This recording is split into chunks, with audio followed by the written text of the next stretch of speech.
So if you could just kind of maybe look at my hand. Okay.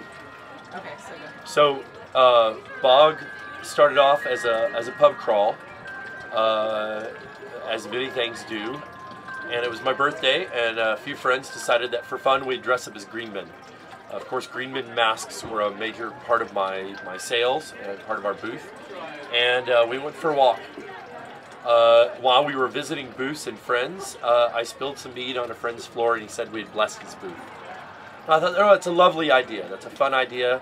It's something that is reminiscent of all the great guilds of Europe. There were lots of professional guilds and men's guilds and Morris dancing troops and other similar organizations who would do these sorts of things. And I believe in Italy there's a town where they have giant puppets, marionette structures that these guild men will get inside, similar to the crews in New Orleans for Mardi Gras. They would get inside and they'd go from around the town, and the giants were believed to bless the town for good fortune for the coming days. And the guilds would go from pub to pub, blessing the town, and of course it was a vital important part of it was that it was bad luck not to give them free drinks. So we liked that idea, and we were having fun with it. And we continued to dress up as green men. And I've got a collection of green men here, and I'll talk about them in a minute, but what happened is that, well, I should talk about the green man first, and that is that the image, when we say green man, what we're talking about is the foliate leaf face, a face made of leaves staring down at you from the cathedral walls, the walls of churches, the walls of homes. They were carved in wood and stone, and they were hung up in the naves and the tops of the buildings. And they represented many things to the medieval and Renaissance people. And originally, even many of them represented a sense of sin, because these were the material world. And now, they represent exactly what they make you feel like. I tell people that often, that the way we respond to a mythic image, the way we respond to a piece of art, viscerally in our hearts, is the same way our ancestors responded to them in many ways. So when we look at the green man and we see it as Father Nature, we see it as this wise soul in the leaves, we're most likely responding to it in the same way our ancestors did. So we don't really know what they meant. They weren't recorded, they weren't written down in the records. There's not medieval books with chapters on green men, but they were everywhere. The cathedrals were filled with them. There are often more green men figures in the cathedrals than there are Christ figures. So you end up with this incredible image that shows up again and again, this very enigmatic image.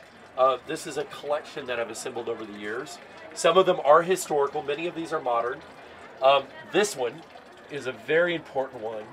This is called the Bamberg Green Man, and he's staring to the left, and he's in a church in Bamberg, Germany, and he was carved sometime in the 13th century, and he's considered by a lot of scholars of the Green Man to be one of the most evocative, most piercingly carved ones. He's one of the most inspiring ones. He has these deep cuts, very deep eye pupils, and oddly enough, he's staring at a bench, and sometimes that church, the Bamberg Church, was used as a courthouse, and the bench he's staring at was often a symbol, was used for the witness bench. So he's staring at them in a piercing gaze.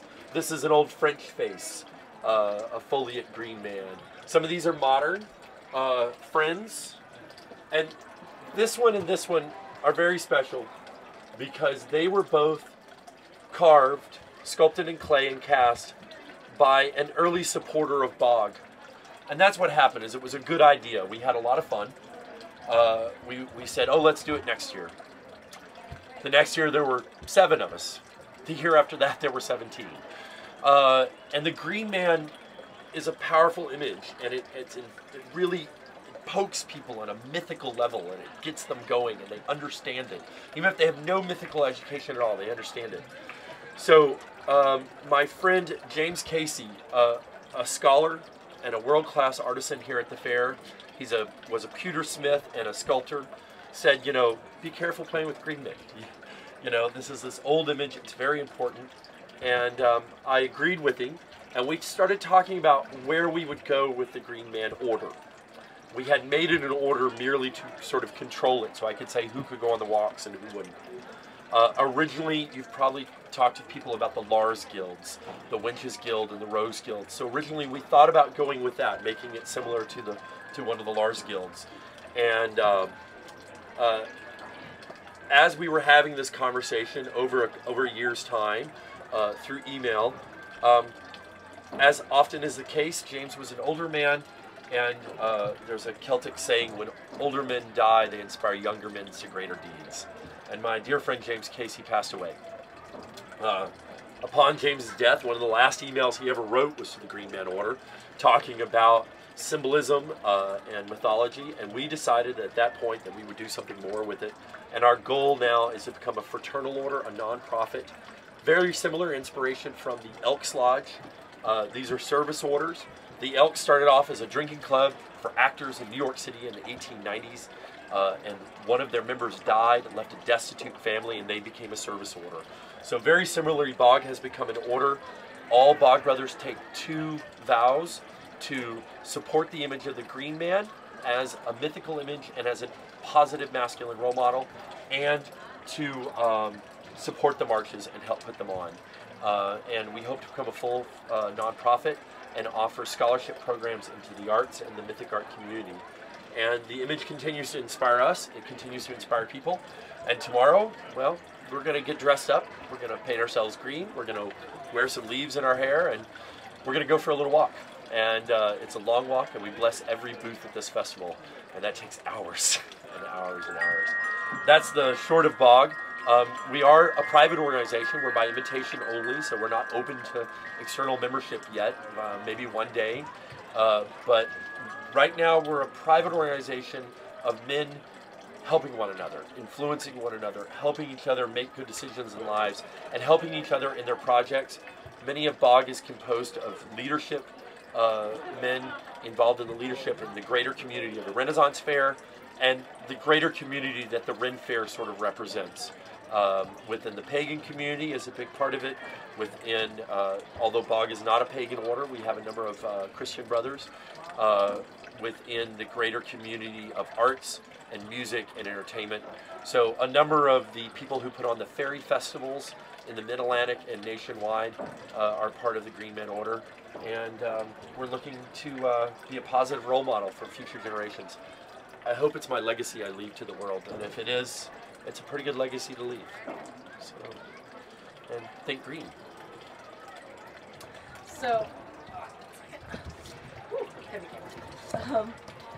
can you give me, can you just kind of give me a rundown of what exactly happens tomorrow? Tomorrow during the Green Man March, what's going to happen is that, and the Green Man March is a unique thing at Maryland Fair, and we're very honored and pleased to be allowed to continue doing it. We've been doing it for 10 years, which is, like I said, is a surprise. Tomorrow, a group of guys, all participants with the fair, either working for a booth or associated with a booth, will get dressed up as green men, and we will come out of a tree, a booth that belongs to Dragon and Unicorn Leather Mugs. But it's a neat booth. It's actually shaped like a tree. It has a door in its mouth. And as part of that history of fair, I recently met the lady who built that tree. That tree was originally built as a booth structure at the old site in Columbia many years ago, and was taken apart and brought here, and has gone through several hands, and it's still a feature and part of the fair.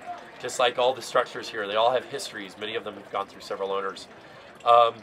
So we're going to get dressed behind that booth, and a couple hundred people will be waiting on us, and we'll come popping out the door, and there'll be a presentation. We'll bless everyone who's there, and then we'll go from booth to booth, and we usually throw acorns into the booth. We sprinkle them with a bit of mead or drink or water. We tap them with our staves. We say wood to wood, and we chant as we go, and we bless the entire festival. The purpose of the Green Man March, well, it's for the booths, and there's not a lot of things specifically designed to be as a recognition of the booth owners and the booth workers and their contribution to the fair. And you know, we're the structure of the fair. We're the bones.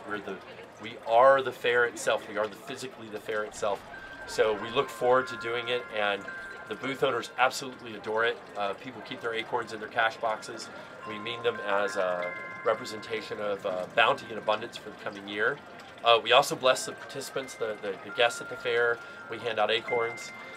Some ladies take those differently. They are looked upon as symbols of fertility. We find that funny because we actually have some women run the opposite way when they see us coming with the acorns because they want no fertility. However, we have had wonderful dear friends come to us and say, you know, look, my husband and I want to have a baby next year and we would like a blessing from Bog. And we take it, whether you mean it religiously, whether you mean it intentionally, whether you mean it mythically, we mean it. The blessings are meant from our hearts, and it's our way of saying back to this community, thank you. Thank you, and may you have a very good year. May you have a good winter. You know, for many of us, winter comes. A lot of people, this is their last festival of the year, and even if it isn't, they may not have another show for a little bit. So squirrels gather acorns for a reason, and the acorns represent our stash for the winter. I know for me and my family, this is our last show. What we take in here at the fair in our sales must last us all the way through into spring. And we hibernate, we count our acorns, and we plan for next year.